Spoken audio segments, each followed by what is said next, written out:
ক্ষুধায় পেটটা ভালোই নাড়াচাড়া দিচ্ছে। প্রাইভেট পড়াতে এসেছি সোমাইয়াকে। এই মেয়েটাকে সেই দশম শ্রেণী থেকেই পড়াচ্ছি। এখন ও এইচএসসি দ্বিতীয় বর্ষে পড়ে। সোমাইয়ার বাবা সেনাবাহিনীর অফিসার এবং মা গৃহিণী। আমি একজন সাধারণ মানুষ, অভাবী মানুষও বলা যায়। অনার্স তৃতীয় বর্ষে পড়ি। আমার ইনকামের রাস্তা হলো টিউশনি করা। টিউশনির টাকায় নিজে চলি, আর গ্রামে মায়ের কাছে কিছু টাকা পাঠাই। আমার বাবা অনেক আগেই মারা গেছেন। গ্রামে মা আর ছোট ভাই থাকেন। আমার পাঠানো টাকায় তারা কোনো মতে চালিয়ে নেন। যা বলছিলাম, এখন সন্ধ্যা। ক্ষুধায় কাতর হয়ে গেছি। দুপুরে কিছু খাইনি। অবশ্য প্রায় আমি দুপুরে কিছু খাই না। এতে কিছু অর্থ বেঁচে যায়। অর্থ হাতে থাকলে কিছু কাজে লাগানো যাবে। খেলে তো শেষই হয়ে যায়, এটা আমার যুক্তি। সোমায়াকে প্রায় 3 বছর ধরে পড়াচ্ছি। পড়ানোর প্রথম দিন থেকেই দেখতাম আমাকে কিছু নাস্তা দেওয়া হতো। এতে অনেক উপকার হয়েছে। দুপুরে অভুক্ত থাকি, নাস্তাটা পেয়ে তাই অখুশি হওয়ার কারণ নেই। আজ হয়তো ব্যতিক্রম। 8 ঘন্টা হয়ে গেল পড়াচ্ছি, এখনও নাস্তা নিয়ে কাজের মেয়েটা আসেনি। নাস্তা হয়তো আসবে না, এই কথা মনে হতেই ক্ষুধাটা আরও বেড়ে গেল। হয়তো একটু অন্যমনস্ক ছিলাম, তাই সোমাইয়া ডাক দিল, ভাইয়া। বলো। আপনি কি কিছু ভাবছিলেন? না তো। ও আচ্ছা, আমি একটু ভেতর ঘর থেকে আসছি। সুমাইয়া কেন ভেতরের ঘরে গেল গিয়ে জানে। এই মেয়েটাকে পড়িয়ে অনেক শান্তি পেয়েছি। মেধাবী ছাত্রী, কিছু বোঝানোর জন্য অত পরিশ্রম করতে হয় না। খাবারের ট্রে হাতে সুমাইয়া ঘরে ঢুকল। আমি একটু লজ্জিত বোধ করলাম। সুমাইয়া কিছু বুঝে ফেল নাকি? সুমাইয়া বলল, আজকে কাজের মেয়েটা অসুস্থ, তাই নাস্তা দিয়ে যেতে পারিনি। আরে সমস্যা নাই, তুমি কষ্ট করে আনতে গেলে কেন? সুমাইয়া কিছু বলল না, একটু বাঁকানো হাসি দিল। আমি খাবার হাতে নিলাম। ক্ষুধা নিয়ে অত দিকে তাকানোর সময় কই। চা, 2 টুকরো বিস্কুট আর 2 টুকরো কেক। আমার জন্য এই বেশি। খাবার শেষ করে দেখি সুমাইয়া আমার দিকে তাকিয়ে আছে। আমি বিব্রত বোধ করলাম। স্বাভাবিকের চেয়ে একটু অন্যরকমভাবে হয়তো খাবার শেষ করে ফেলেছি। সুমাইয়া বলল, ভাইয়া, আজও আপনি সাদা শার্টটি পরে এসেছেন? লাল শার্টটা ধুয়ে দিছি। আপনার আর শার্ট নাই? শুধু লাল আর সাদা, লাল আর সাদা। আমার আসলে আর শার্ট নাই, এই দুটোই শার্ট। 2 দিন আগে দেখলাম লাল শার্টটিও ইঁদুরে কেটে ফেলেছে। এ কথা অবশ্য সুমাইয়াকে বলা যায় না, তাই চুপ করে রইলাম। সুমাইয়া বলল, আমি আপনাকে একটা শার্ট গিফট দিব, কালো শার্ট। আচ্ছা দিও, এখন পড়ায় একটু মনোযোগ দাও। 13ই ফেব্রুয়ারি। আজ সারাদিন ভার্সিটিতেই কাটালাম। জিতু, ইমরান, লাবণীদের সাথে কিছুক্ষণ আড্ডাও দিলাম। সন্ধ্যায় সুমাইয়াকে পড়াতে গেলাম ওদের বাসায়। সুমাইয়ার সাথে দেখা হলো না। ওর মা ওর সাথে কথা হলো। সুমাইয়ার আংটি বদল হয়ে গেছে এক সেনাবাহিনীর অফিসারের সাথে, তাই আজ আর পড়বে না। আমি ছুটি পেলাম, বাসার দিকে ফিরছি। ক্ষুধা মরে গেছে, চিন্তা শক্তিও ভোঁতা হয়ে গেছে। কেন? সুমাইয়ার জন্য। আজ বুঝলাম সুমাইয়াকে আমি পছন্দ করতাম, ভালোবাসতাম। ব্যথিত মনে বাসায় ফিরলাম। বাসা বলতে ভাড়া বাসা। 2 রুমের বাসায় আমরা 6 জন একসঙ্গে থাকি। সবাই ভার্সিটির স্টুডেন্ট। শাকিল বলল, আমার নামে পার্সেল এসেছে। দেখলাম জুতার সাইজের মতো একটা বাক্স। বাক্সটি খুলতেই একটি কালো শার্ট বেরিয়ে পড়ল, সাথে একটি চিঠি। আমি চিঠি পড়া শুরু করলাম। প্রিয় সাব্বির, ভাই বলতে পারবো না। অন্য মানুষের সামনে ভাই বলার প্রয়োজন আছে, কিন্তু চিঠিতে ভাই বলার প্রয়োজন নেই। কারণ কখনো তোমাকে ভাই হিসেবে ভাবিনি। তুমি করেই বলছি, ঠিক আছে? মনে আছে সাব্বির, একদিন বাবার সাথে রাগ করে অনেক কেঁদেছিলাম। তখন অবুঝ ছিলাম, মাত্র টেনে পড়তাম। অবুঝ থাকাই স্বাভাবিক। তুমি পড়াতে এসে দেখলে আমি তখনও কাঁদছি। তুমি কিছু বললে না, চুপচাপ বসে রইলে। কিছুক্ষণ পরে আমাকে একটি কবিতা লিখে দিলে। আমি বলি, কাঁদিস কেন তুই? তুই বললি, দুঃখ আমার সই। আমি বলি, দুঃখ দিয়েছি কে? বল আমায়। বোমা মেরে সব উড়িয়ে দেব কই? আমি সেদিন কবিতাটি পড়েই হেসে দিলাম। তোমাকে তখন থেকে ভালো লাগা শুরু হলো। আজকে তোমার ভার্সিটিতেও গিয়েছিলাম। দেখলাম তুমি এক মেয়ের সাথে অনেক হেসে হেসে কথা বলছো। মেয়েটাকে, তুমি কি মেয়েটাকে পছন্দ করো? আমার এঙ্গেজমেন্ট হয়ে গেছে। তোমাকে ভালোবাসি, তাই অন্য কাউকে বিয়ে করার প্রশ্নই আসে না। তোমাকে জানিয়ে দিলাম, তুমি যদি আমাকে এসে বলো আমার সাথে যাবে, তাহলে আমি কিন্তু না করব না। ইতি, সুমাইয়া। ব্যস্ত রাস্তার পাশ দিয়ে হাঁটছি আর ভাবছি, কি করা যায়। আমি অতি সাধারণ একজন মানুষ, আর সুমাইয়া সেনাবাহিনীর অফিসারের মেয়ে। এখন চাইলে সুমাইয়াকে নিয়ে পালিয়ে যেতে পারবো, কিন্তু যেখানেই যাই সুমাইয়ার বাবা গিয়ে ধরে আনবে। তখন দুজনের ভবিষ্যৎ কী হবে? মোবাইলের রিংটংয়ে ভাবনায় ছেদ পড়ল। হ্যালো, হ্যালো, আমি মেজর কামাল, সোমাইয়ের বাবা। তুমি সাব্বির? জি আঙ্কেল। তুমি জানো তো সোমাইয়ার এঙ্গেজমেন্ট হয়ে গেছে? জি জানি। আজ সোমাইয়া পাগলামি শুরু করেছে। ও নাকি বিয়ে করবে না, ও নাকি তোমাকে ভালোবাসে, তোমাকে বিয়ে করবে। আমি চুপ করে রইলাম। সাব্বির: জি আঙ্কেল। তুমি এখন কি করবে? আপনি বলুন।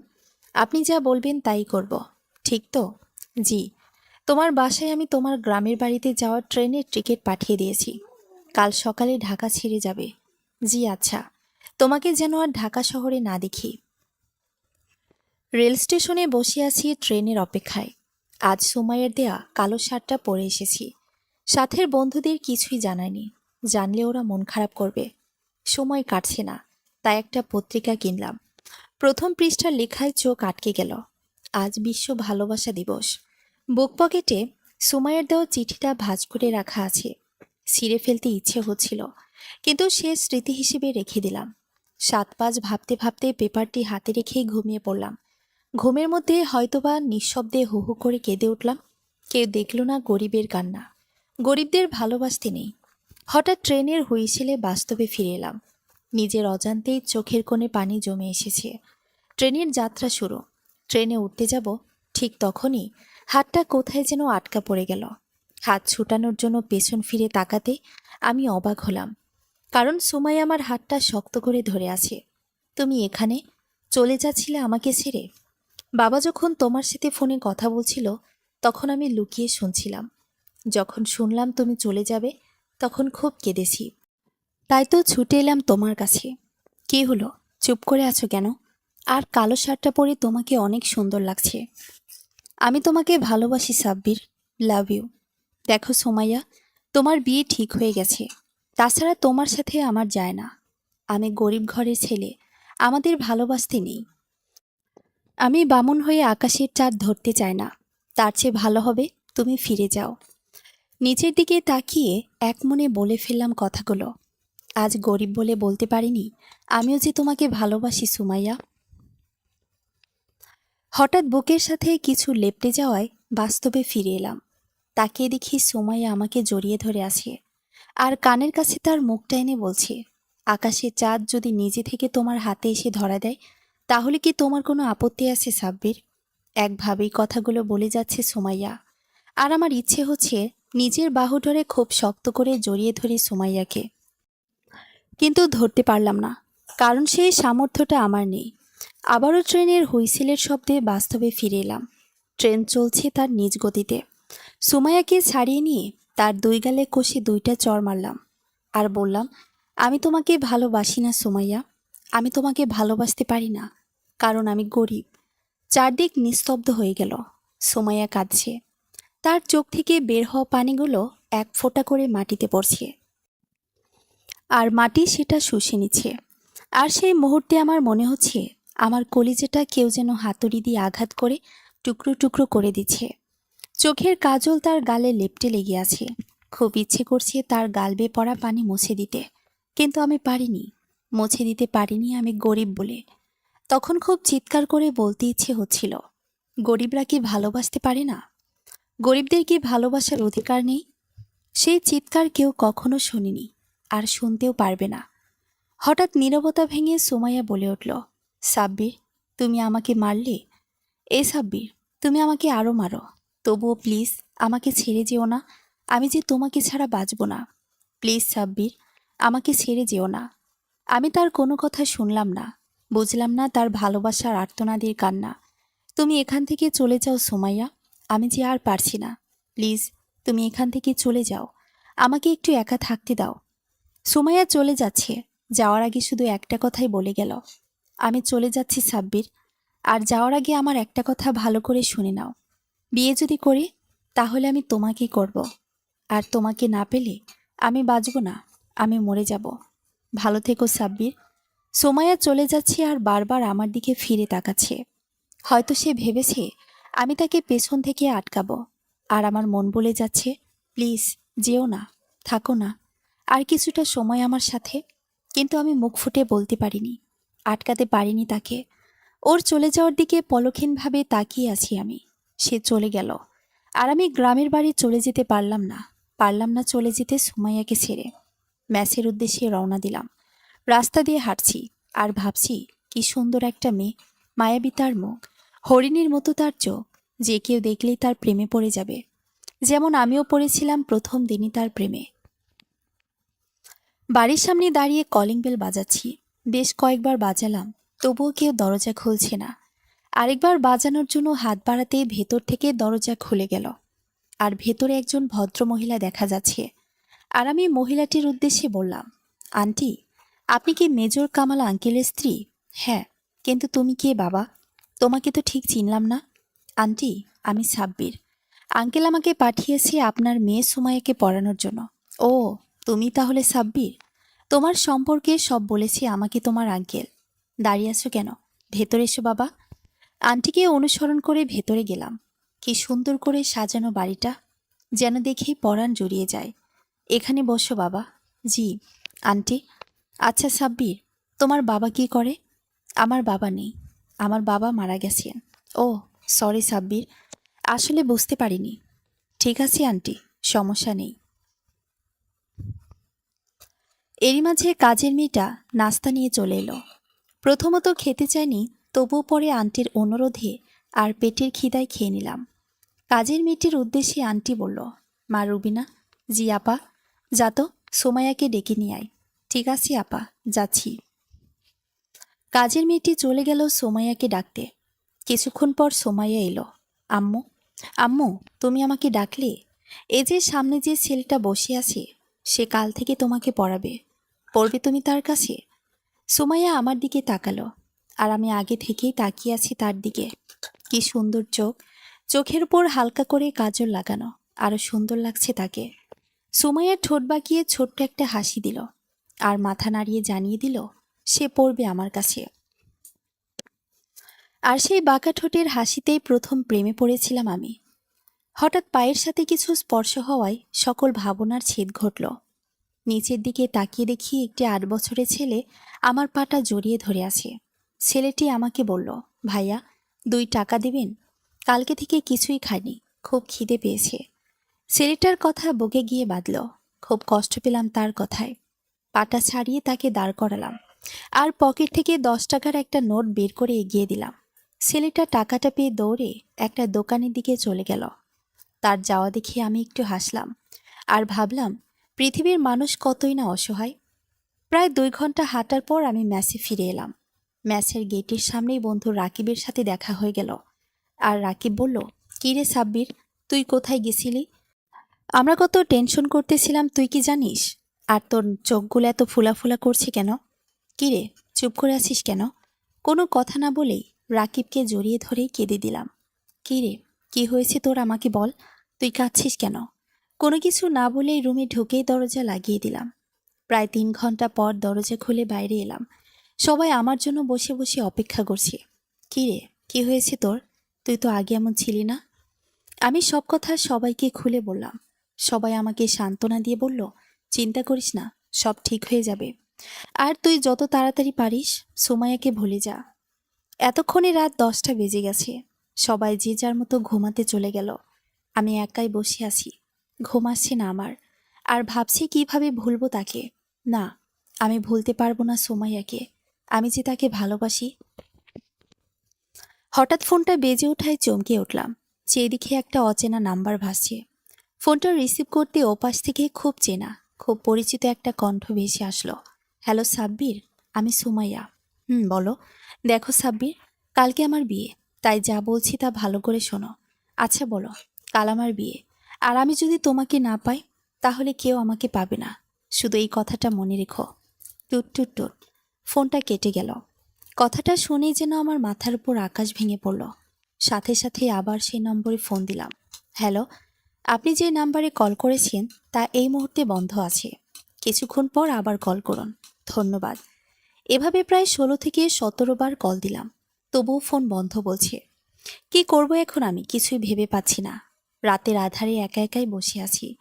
টেনশনে আজ সারা রাত ঘুম আসবে না তা বুঝতে পারছি। আবার কল করলাম, কিন্তু এবারও ফোন বন্ধ বলছে। না, মাথাটা আর কিছুই কাজ করছে না। তাই নিজে নিজে ভাবছি বিয়েটা কি আটকাবো, আবার ভাবছি না আটকাবো না। সুমাইয়ার যেখানে বিয়ে হচ্ছে সেখানেই হোক, আর সেখানেই সুমাইয়া অনেক সুখে থাকবে। কথাটা ভাবতেই চোখের কোণে পানি জমে এলো। কারণ গরিবদের বিয়ে আটকানোর কোনো ক্ষমতা নেই, ক্ষমতা আছে শুধু লুকিয়ে লুকিয়ে দেখার। আবার ফোন দিলাম, এবারও ফোন বন্ধ বলছে। আর ভালো লাগছে না আমার। ঘড়ির দিকে তাকিয়ে দেখি রাত 2টা 49 বাজে। এপাশ ওপাশ হাঁটাহাঁটি করছি আর ফোন দিচ্ছি, কিন্তু প্রতিবারই ফোন বন্ধ বলছে। এভাবে ফোন দিতে দিতে এক সময় বিরক্ত হয়ে আবার চেয়ারে এসে বসলাম। আর চেয়ারে মাথাটা হেলান দিতেই কখন যে দু চোখ লেগে এসেছে বুঝতে পারিনি। হঠাৎ শুনতে পেলাম কেউ একজন আমার নাম ধরে ডাকছে, সাব্বির, এই সাব্বির, এত ঘুমায় নাকি? ওঠো তাড়াতাড়ি। আরে ওঠ তাড়াতাড়ি। তুমি এখানে কেন? অবাক হলে নাকি? আসো আমার সাথে, আরো অবাক করা জিনিস তোমায় দেখাবো। এই বলি সুমাইয়া আমার হাতটা শক্ত করে ধরে আমাকে টানতে টানতে কোথায় যেন নিয়ে যাচ্ছে, আর আমিও যাচ্ছি তার সাথে। কিছুক্ষণ হাঁটার পর সামনে একটা ঘর দেখতে পেলাম। দাঁড়াও সাব্বির, এখানে দাঁড়াও। আমিও দাঁড়ালাম। সে আমাকে ঘরের ভেতর ঢুকতে বলল। আমরা দুজনে ঘরের ভেতর ঢুকলাম। দরজা খুলে ভেতরে ঢুকতেই আমি চমকে উঠলাম, কারণ কেউ একজন সিলিং ফ্যানে ঝুলছে, মানে গলায় দড়ি দিয়ে আত্মহত্যা করেছে। সুমাই আমাকে এখানে কেন নিয়ে এসেছো? আর কে বা এটা? পেছন থেকে কোনো সাড়া শব্দ নেই, তাই আমি পিছন ফিরে তাকালাম। আর পিছন ফিরে তাকাতেই আমি আরও অবাক হলাম, কারণ সুমাইয়া পেছনে নেই। আমি এত কিছু না ভেবে লাশটাকে নামাতে শুরু করলাম, আর লাশটাকে নামিয়ে মাটির উপর শুয়ে দিলাম। লাশের মুখের দিকে তাকাতেই অনেকটা ভয় পেয়ে গেলাম। চোখ দিয়ে পানি পড়তে শুরু করলো। আরে, এটা তো সুমাইয়া। তার মানে সুমাইয়া আত্মহত্যা করেছে। ভাবতেই বুকটা চিনচিন করে উঠল। সুমাইয়ার মাথাটা বুকের সাথে জড়িয়ে ধরে চিৎকার দিয়ে উঠলাম, আর সাথে সাথে ঘুমটা ভেঙে গেল। যাক, বাঁচলাম। তার মানে এতক্ষণ স্বপ্ন দেখছিলাম। অমনি শুনতে পেলাম কিসের যেন একটা আওয়াজ আসছে। ভালোভাবে কান পেতে শুনলাম আজান দিচ্ছে, তাই অজু করে নামাজ পড়তে গেলাম। নামাজ পড়া শেষ, চারদিকে তাকিয়ে দেখি সূর্যের আলো ফুটছে। তখন সুমাইয়াকে দেখার খুব ইচ্ছে হচ্ছিল, তাই রওনা দিলাম সুমাইয়াদের বাসার উদ্দেশ্যে। দাঁড়িয়ে আছি সুমাইয়াদের বাসার সামনে। কি সুন্দর করে সাজানো পুরো বাড়িটা, চারদিকে শুধু ফুল আর ফুল। গেটের উপরে চোখটা আটকে গেল, কারণ সেখানে বড় করে লেখা ছিল শুভ বিবাহ। আবারও বুকের বাম পাশে চিনচিন করে উঠল। আস্তে করে গেট খুলে বাড়ির ভেতরে ঢুকলাম। ভেতরে অনেক মানুষ, কেউ ফুল সাজাচ্ছে, কেউ রান্না করছে, আর কেউ দেখিয়ে দিচ্ছে। একটি ছোট মেয়েকে ডেকে জিজ্ঞেস করলাম, এই যে ছোট মামনি, তুমি কি জানো তোমার সুমাইয়া আপু কোথায়? ভাইয়া, সুমাইয়া আপু তো তার ঘরে, আপুকে বউ সাজানো হচ্ছে। কথাটা শুনেই বুকটা ধক করে উঠল। ভাইয়া আর কিছু বলবেন? না ছোট মামনি, তুমি এখন যাও। 3 বছর সুমাইয়াকে প্রাইভেট পড়িয়েছি, তাই কষ্ট হলো না তার রুমটা খুঁজে পেতে। সুমাইয়ের রুমের সামনে গিয়ে দাঁড়ালাম। দরজাটায় একটু ফাঁকা ছিল, তাই দেখতে কষ্ট হলো না। সুমাইয়ার আশেপাশে কয়েকটা মেয়ে বসে আছে। সুমাইয়া শাড়ি পরেছে, চোখের উপরে টানা টানা কাজল, 2 হাত ভর্তি চুড়ি, কপালে লাল একটা টিপ, পায়ে রক্তআলতা, তার সাথে নূপুর। সুমাইয়া গম্ভীরভাবে বসে আছে, কারোর সাথে কোনো কথা বলছে না। তার মুখটা ফ্যাকাশে হয়ে আছে, তবুও তাকে এক তিল পরিমাণ অসুন্দর লাগছে না, একদম অস্পরিদের মতোই লাগছে। হঠাৎ কেউ একজন ঘাড়ে হাত রাখায় চমকে উঠলাম। পেছন ফিরে দেখি আঙ্কেল দাঁড়িয়ে আছে। সাব্বির, তুমি এখানে? জি আঙ্কেল। সাব্বির, তোমাকে না গ্রামের বাড়ি চলে যেতে বলেছিলাম? না মানে আঙ্কেল, সুমাইয়াকে দেখতে এসেছিলাম। ও তাই? আচ্ছা সাব্বির, তুমি আমার সাথে এসো। আঙ্কেলের সাথে হাঁটছি, আর আঙ্কেল আমার ঘাড়ে হাত দিয়ে রাখছে। সাব্বির, তোমাকে একটা কথা বলবো। জি আঙ্কেল বলেন। তুমি কি সুমাইয়াকে পছন্দ করো, মানে ভালোবাসো? কি হলো, চুপ করে আছো কেন? বলো, তোমার কোনো ভয় নেই, কোনো সমস্যা হবে না তোমার। আঙ্কেলের চোখের দিকে তাকিয়ে কিছুক্ষণ পর বললাম, জি আঙ্কেল, ভালোবাসি। কথা বলতে বলতে বাইরে চলে এলাম। একটু দাঁড়াও সাব্বির, আমি শুধু ফোনে কথা বলিনি। ঠিক আছে আঙ্কেল। এই বলে আঙ্কেল একটু দূরে গেল কথা বলতে। আঙ্কেল কথা বলছে, কিন্তু কি বলছে সেটা ঠিক আমি বুঝতে পারলাম না। আঙ্কেল ফোনে কথা শেষ করে আমার কাছে আসলো। তার সাথে সাথে 5 জন সেনাবাহিনী আমাদের দিকে এগিয়ে আসলো। কেন আসলো সেটা জানি না, তবে আঙ্কেল সেনাবাহিনীর বড় অফিসার, হয়তো সে কারণে এসেছে। আর আঙ্কেল আমাকে বলল, সাব্বির, সোমাইয়া কি তোমাকে ভালোবাসে? মানে, না মানে, কি এত মানে মানে করছো? তোমাকে না বলেছি তোমার ভয় পাবার কোনো কারণ নেই। জি আঙ্কেল, বাসে। সোমাইয়াও আমাকে ভালোবাসে। তো সাব্বির, তুমি চাও না সোমাইয়া ভালো থাকুক, সুখে থাকুক? হ্যাঁ আঙ্কেল, চাই। যেহেতু তুমি চাও যে সোমাইয়া সুখে থাকো, তাহলে তোকে গ্রামের বাড়ি চলে যেতে বলার পরও তুই এখানে কেন এসেছিস ফকিরের বাচ্চা? কথাটা বলা শেষ না হতেই দুই গালে দুইটা চর বসিয়ে দিল। সাথে সাথে দুইজন সেনাবাহিনী এসে আমার হাত দুটো শক্ত করে ধরল। আঙ্কেল আমাকে দেখিয়ে দিয়ে বলছে, এই কুত্তার বাচ্চাটাকে মার, আর এমনভাবে মারবি যেন উঠে দাঁড়াতে না পারে। বলেই আঙ্কেল চলে গেল। দুইজন আমাকে ধরে আছে, আর বাকি তিনজনের হাতে তিনটা রড। রড নিয়ে এগিয়ে আসছে আমার দিকে, আর আমি পালানোর চেষ্টা করছি। সাথে সাথেই একজন এসে আমার পায়ে মারল।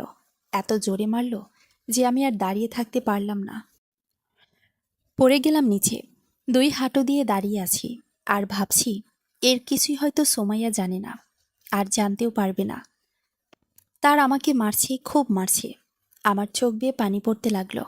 আমি চিৎকার করে বলছি, আমাকে মেরো না, আমি আর সহ্য করতে পারছি না, দয়া করে আমাকে ছেড়ে দাও। কিন্তু কেউ আমার কথা শুনছে না আমার আর্তনাদের কান্না, দেখছে না আমার চোখের জল, দেখছে না আমার শরীর বেয়ে পড়া রক্ত। আমি আবারও চিৎকার করে বললাম, গরিবরা কি মানুষ না? গরিবদের ভালোবাসা কি খুব বড় অপরাধ? কথাটা শেষ না হতেই কেউ একজন আমার মাথায় খুব জোরে মারল। মাথা ফেটে রক্ত বের হচ্ছে, আর আমি মাটিতে ওপর খেয়ে পড়ে গেলাম। মাথাটা ঘুরছে, চোখ দুটো ঝাপসা হয়ে এলো। আমি অজ্ঞান হয়ে গেলাম। এই চল সবাই, মনে হয় কুকুরের বাচ্চাটা মরে গেছে। সবাই মিলে ধরে আমাকে রাস্তার ধারে ফেলে দিল। 2 ঘন্টা পর হঠাৎ গাড়ির শব্দে হুঁশ ফিরে এলো।